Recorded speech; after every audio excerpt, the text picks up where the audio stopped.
কেন্দ্রের যে নিরাপত্তা ব্যবস্থা কি থাকবে? আচ্ছা, প্রথমত আমরা মনে করি ঢাকা ইউনিভার্সিটির এটা একটা ইন্টারনাল ব্যাপার। এখানে সবাই আমাদের ছাত্রছাত্রী, এবং আমরা সবাই একটা টিম। হ্যাঁ, এখানে এমন কোনো ঝুঁকি আমরা মনে করছি না যার কারণে আসলে যে আমাদের কনফিডেন্সের অভাব হবে।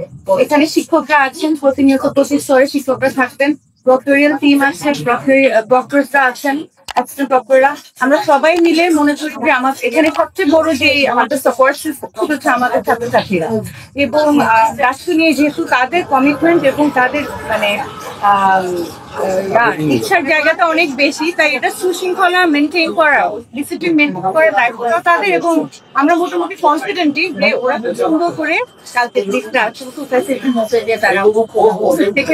যেহেতু আমরা একই টিমের সবাই, আমরা সবাই চাচ্ছি, আপনারা একটা প্রশাসন থেকে মনে করেন বা ছাত্রছাত্রী মনে করেন, সবাই চাচ্ছি ডাক্তারটা যেন খুব ডিসিপ্লিন ভাবে শেষ হয় এবং সুন্দর ভাবে।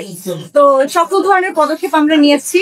আর আমাদের ছাত্রছাত্রী অনেক ভালো। আমরা যারা টিচার, আমরা মনে করি যে আমরা এনাফ। আমি যদি আমার বলি যে আচ্ছা আমরা এই বিষয়টা নিয়ে দেখি, ওরা কোঅপারেট করবে, তাই ওরকম কোনো ঝুঁকি তো আমার কাছে মনে হচ্ছে না। আর কি, আপনার নাম তো?